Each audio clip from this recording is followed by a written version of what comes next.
I used to be trapped in a house that felt more like a prison. I'm Ethan, a 16-year-old who spent years under the thumb of my mother, Linda. She wasn't the nurturing type, not anymore. Ever since Dad left 5 years ago, she'd spiraled into a haze of beer cans and reality TV, leaving me to pick up the pieces. The kitchen sink was always piled with dishes, the floors sticky with spilled soda, and the laundry a mountain I tackled alone. But it didn't stop there. She'd lost her job at the local diner months ago and forced me to take it over, forging my age on papers so I could work the late shifts, scrubbing greasy plates while she lounged on the couch, remote in one hand, a cold can in the other. "You're the man of the house now," she'd slur, her laughter cutting deeper than her words. Every day blurred into the same routine.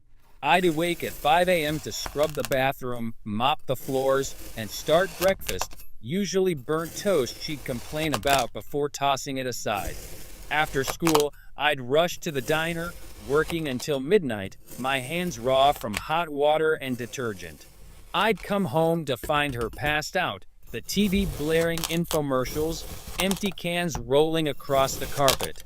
She'd wake just long enough to demand I clean up her mess before stumbling back to sleep, and my grades slipped. My friends drifted away, and the weight of it all pressed down until I could barely breathe. I started keeping a small notebook, jotting down every chore, every shift, every insult, proof of the life she'd stolen from me.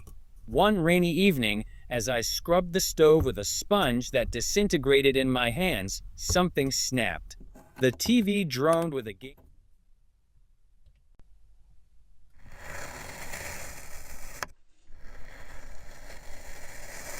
show, Linda's cackling mixing with the clink of another beer can opening.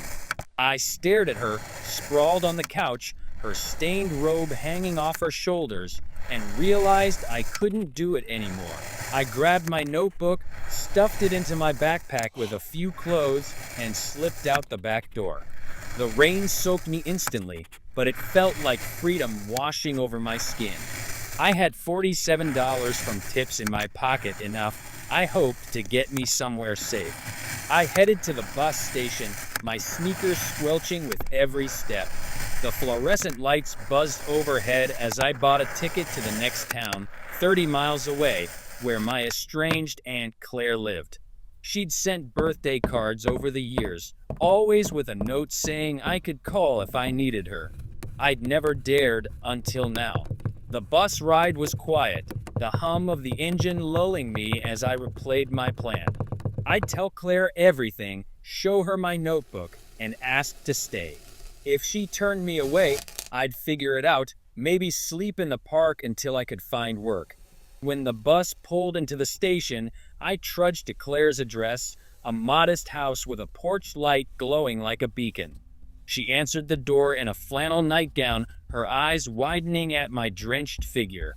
"Ethan, what's happened?" she asked, ushering me inside. I spilled it all: Mom's drinking, the forced work, the endless cleaning, pulling out my notebook to show the pages of evidence. Claire's face hardened, but her voice was gentle. "You're safe here," she said, handing me a towel. She called the local child services the next morning, explaining my situation. They listened, especially when I showed my records and promised to investigate. Days turned into a week. Claire let me sleep on her couch, fed me proper meals, and helped me catch up on schoolwork. The diner job was behind me, and I started helping Claire with light chores, not out of obligation, but because I wanted to. One afternoon, a social worker visited, reviewing my notebook and asking questions. They contacted Linda, who raged over the phone, denying everything, but the evidence was undeniable. The worker arranged for me to stay with Claire temporarily while they filed for custody, citing neglect and exploitation. Linda's threats echoed, but they felt distant now. Weeks later, a court hearing loomed. I sat nervously in Claire's living room, clutching my notebook as we waited for the call.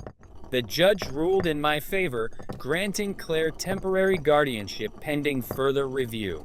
Linda was ordered into rehab and barred from contacting me until she complied.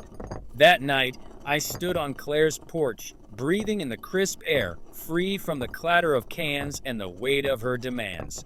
It wasn't perfect.